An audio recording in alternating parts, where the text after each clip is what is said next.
꿈난 출판사에서 출판한 십자가의 치료를 듣는 책으로 소개하려고 합니다. 정군을 한 곳에서 모두 말하지 않습니다. 부분들을 나누어 들려드리겠습니다. 오늘은 예수님의 능력에 한계가 있는가? 예수님의 능력에는 한계가 있는가? 라는 주제로 생각해 보려고 합니다. 꿈난 출판사의 위치를 한번 보시겠습니다. 이는 서울입니다. 이와 사거리 가까운 곳에 있습니다.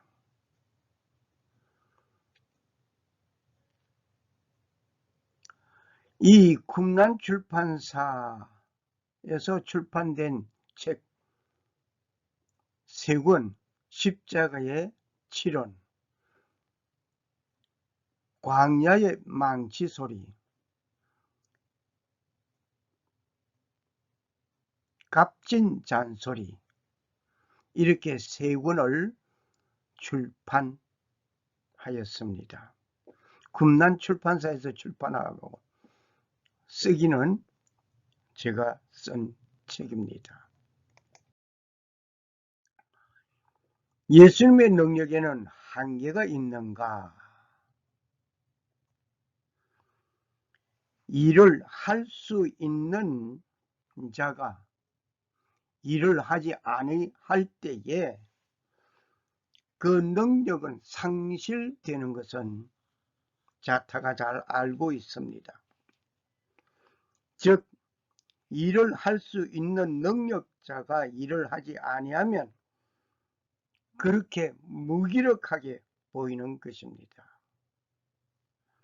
능력을 가진 아들이 일을 하지 아니하면 그 아들을 꾸중하지 아니할 아버지가 있겠습니까? 혹시 무능한 자라면 모르지만 능력이 있으면서 일을 하지 아니하면 문제가 되는 것입니다. 오늘 나는 예수님을 보면서 능력 있는 분이 그것을 행하지 아니한 것을 봅니다. 왜 그분은 그렇게 하셨을까? 왜 그렇게 하셨을까? 말씀이 있습니다. 태초에 말씀이 계시니라. 이 말씀이 하나님과 함께 계셨으니 이 말씀은 곧 하나님이시니라. 요한복음 1장 1절의 말씀을 봅니다. 예수님은 하나님으로서, 예수님은 창조주로서 그는 능력 있는 분이었습니다. 그런데 십자가에 관하여서는 어떤 능력도 행하지 아니하셨습니다. 여기에 말씀이 계시니라고 하셨습니다. 태초에 말씀이 계시니라. 이 말씀이 하나님과 함께 계셨으니 이 말씀은 곧 하나님이시니라 말씀하셨습니다. 그 말씀은 하나님의 아들 예수님을 지적하신 것입니다. 예수 그리스도는 위대한 능력을 가지신 분이었습니다. 그런데 예수님은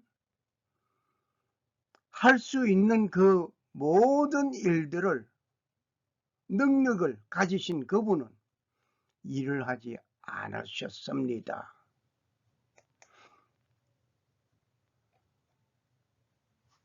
아니면 능력이 한계가 왔습니까? 능력에 한계가 왔습니까? 아니면 능력이 없어진 분입니까? 예수님은 창조주로서 말씀으로 창조하신 예수님이었습니다. 그분은 말씀 한마디로 천지를 창조하셨습니다.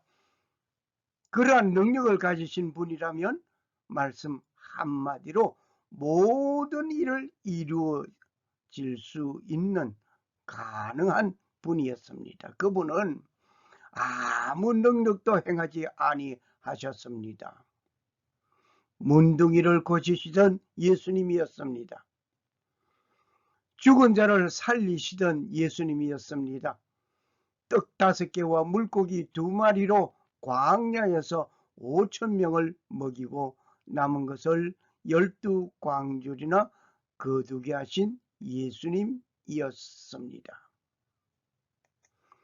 그런 분이 정작 절박할 때 아무 능력도 행하지 아니하셨습니다. 과연 예수님의 능력에는 한계가 있는 것이었습니까? 창조주 예수님으로서 행하신 그 일은 때로는 이해가 가지 않을 정도였습니다. 그분은 자신의 의지를 강요하지 않고 버리셨던 분이었습니다. 조금 나아가서 얼굴을 땅에 대시고 엎드려 기도하여 이르시되 내 아버지여 만일 할만하시거든 이 잔을 내게서 지나가게 하옵소서. 그러나 나의 원대로 마옵시고 아버지의 원대로 하옵소서. 내 원대로 마옵시고 아버지의 원대로 하옵소서. 기도하는 예수님의 자세였습니다. 말씀 한마디로 천지 만물을 창조하시던 예수님께서 내 원대로 마옵시고 아버지의 원대로 하옵소서. 기도하는 예수님. 예수님은 자신의 의지를 완전히 버리셨던 것을 봅니다. 십자가 위에서 이루어질 상황들을 너무나 잘 알고 계셨기 때문에 예수님은 십자가를 지지 않기 위하여 원하였던 예수님이었습니다. 예수님 자신은 십자가에서 받는 그 엄청난 그 고통 아셨습니다. 그래서 이 십자가를 지지 않기를 원했던 예수님이었습니다. 그런데 내 원대로 마옵시고 아버지의 원대로 하옵소서. 아버지가 지라고 한다면 지겠나이다 하는 것이었죠. 그러나 그분의 원하는 그 뜻을 버리고 아버지께서 원하시는 뜻을 택하셨던 것은 내 뜻이 아니고 아버지가 원하시는 뜻을 이루기 위한 내 뜻에 의존된 어떤 능력도 행하시지 아니하신 것을 봅니다. 그분에게는 자신을 구할 천사를 부르지도 아니하였습니다. 너는 내가 내 아버지 구하여 지금 12군단 더 되는 천사를 보내시게 할 수 없는 줄로 아느냐? 마태복음 26장 53절의 말씀이었습니다. 천사를 구할 수 있는 능력의 예수님이었습니다. 말씀 한마디로 천지 만물을 창조하시던 예수님께서는 십자가 처형을 위하여 이루어지는 그 일을 앞에 두고 천군 천사를 불러오게 하실 수도 있습니다. 하지만 그는 그렇게 하지 아니하셨습니다. 그분은 자신을 위하여서는 한마디도 변호하지 아니하셨습니다. 대제사장들과 장로들에게 고발을 당하였습니다. 아무 대답도 하지 아니하시는지라. 이에 빌라도가 이르되 그들이 너를 쳐서 얼마나 많은 것으로 증언하는지 듣지 못하느냐 하되 한마디도 대답지 아니하시니 총독이 크게 놀라워하더라. 마태복음 27장 12절에서 14절의 말씀이었습니다. 그분은 자신을 위해서 어떤 변호하는 말이 한마디가 없었습니다. 고소자들이 뭐라고 말을 하든지 그것에 신경 쓰지 아니하셨습니다. 묵묵히 예수님은 예수님의 길을 가셨습니다.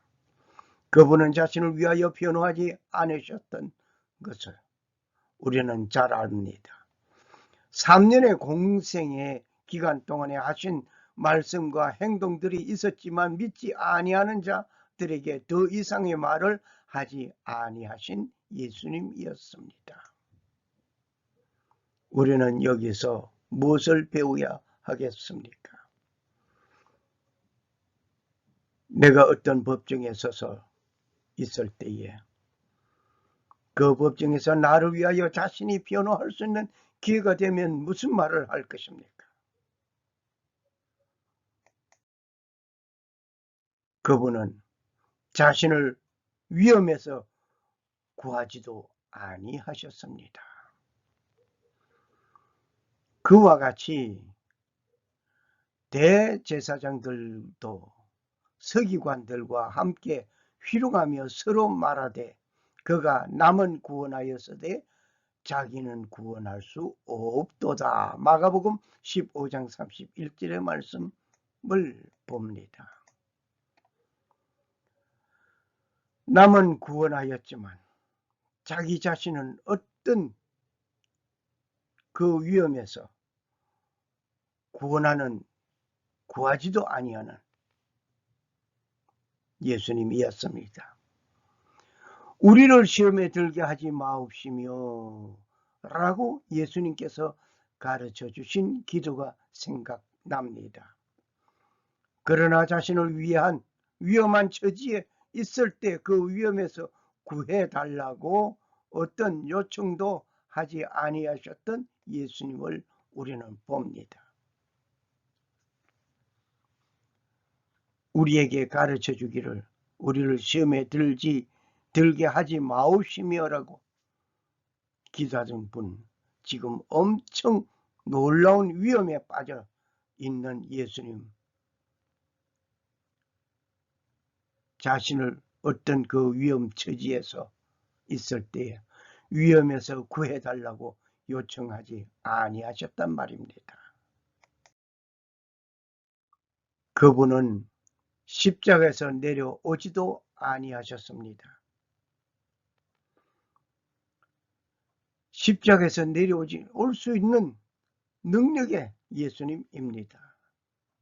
천군 천사를 불러올 수도 있고 너희들이 왜 이렇게 하느냐 라고 한마디 하실 수도 있습니다. 그러나 십자가에서 내려오지 않고 그대로 거기서 운명하셨습니다. 이스라엘의 왕 그리스도가 지금 십자가에서 내려와 우리가 보고 믿게 할지어다 하며 함께 십자가에 못 박힌 자들도 예수님을 욕하고 있던 순간이었습니다. 마가복음 15장 32절의 말씀을 우리는 보고 있습니다. 자, 십자가에서 내려와라. 십자가에서 내려오면 우리가 믿겠다. 양손에 못이 박혔습니다. 양발에 못이 박혔습니다. 어디와 접착되었습니까? 십자가 나무에 접착되어 있습니다. 그러한 가운데서 내려오면 우리가 믿겠다 이 말이죠. 더 나아가서 함께 사용받아 죽게 되고 있는 강도도 그렇게 말을 하고 있습니다. 많은 이적과 기사들이 있었던 3년 동안의 모습을 생각해 보겠습니다. 안전방위가 일어나고 문둥병이 고침을 받고 말할 수 없는 이적 기사들을 보고 듣고 있었지만 십자가에서 내려오면 그 놀라운 기적을 보고 믿겠다라고 하는 말이겠지요. 그분은 십자가 위에서 뛰어내려 서면 너희가 나를 십자가에서 달았지만 내가 하나님의 아들이라는 증거를 보아라 하고 내려올 수 있지만 그렇게 하지 아니하셨습니다. 왜? 예수님은 가진 능력을 행하지 아니하셨기 때문입니다. 그분은 죄인을 향한 사랑과 구원을 중단하지 아니하셨습니다. 누가복음 23장 43절에 이런 말씀이 있습니다. 예수께서 이르시되 내가 진실로 진실로 네게 이르노니 오늘 네가 나와 함께 낙원에 있으리라 라고 한편 강도를 향하여 말씀하셨습니다.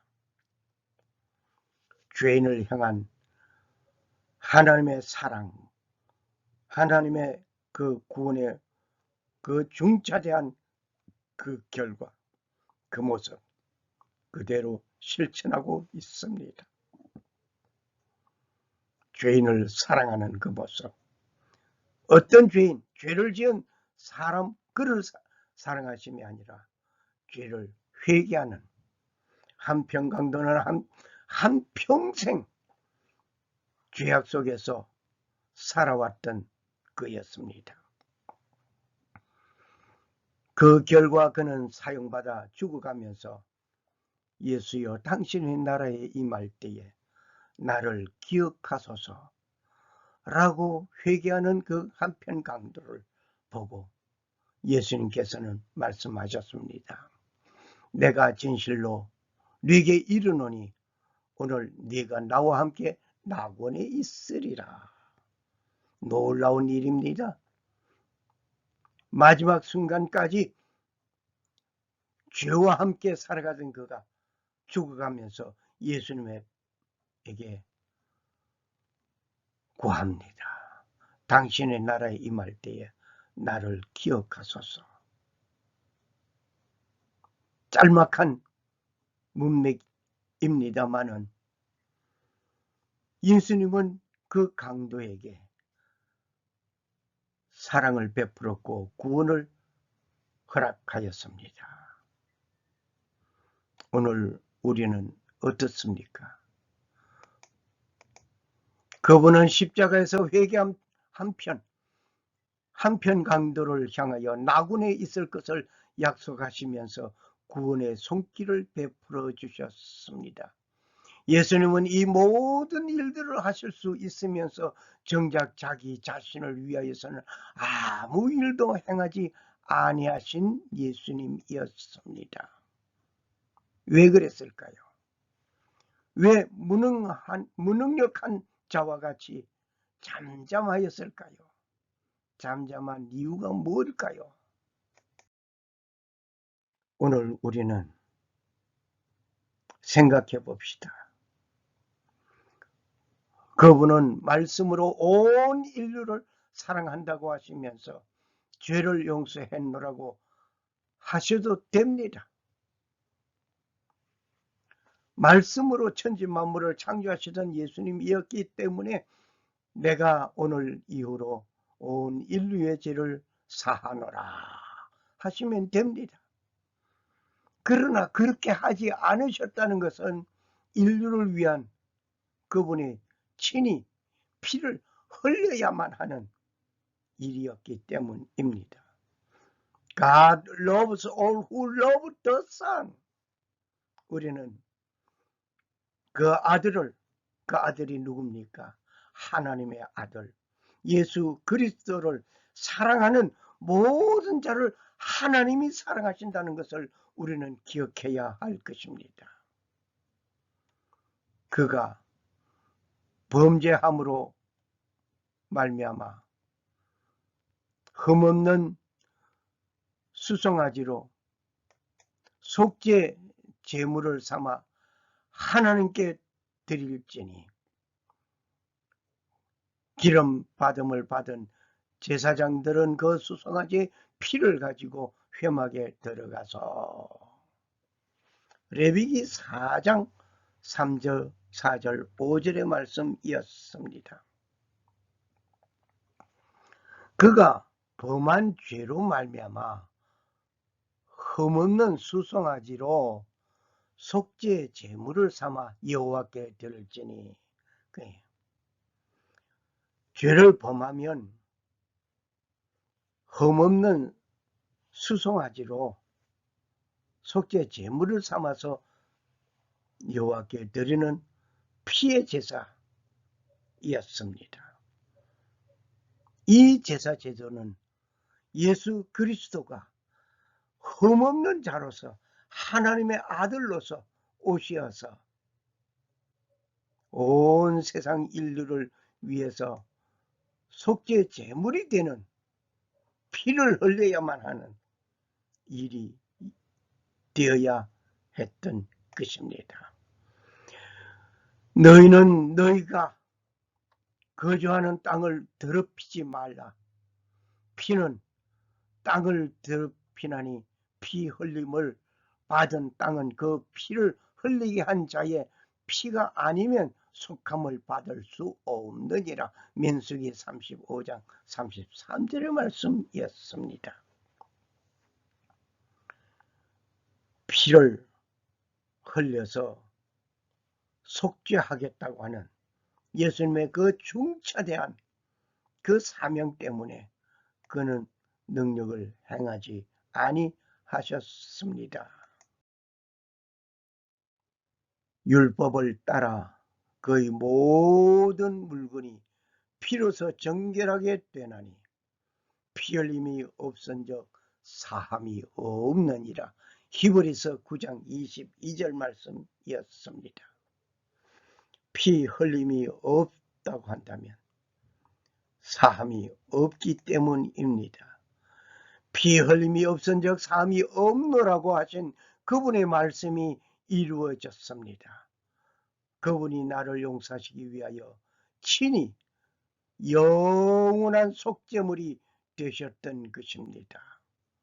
이것은 오직 나를 구원하기 위하여 아버지 뜻을 이루시기 위하여 무능한 자같이 행하신 것이었습니다. 감사하신 예수님, 옹졸한 종을 용서하옵소서. 이것은 오직 나를 구원하시기 위하여 아버지의 뜻을 이루시기 위하여 무능한 자처럼 행하신 예수님임을 여기서 봅니다. 너희가 성경도 하나님의 능력도 알지 못함으로 오해함이 아니냐. 누가복음 1장 17절의 말씀입니다. 성경도 하나님의 능력 알지 못하면 오해할 수가 있습니다. 그러므로 하나님의 말씀인 성경을 읽으며 그 읽은 그 말씀을 이해하는 여러분과 내가 되어져야 될 줄 믿습니다.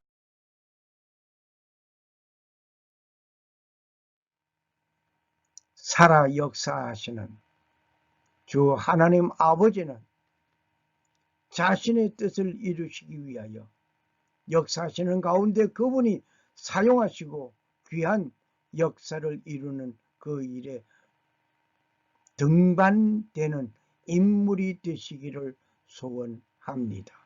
감사합니다. 할렐루야.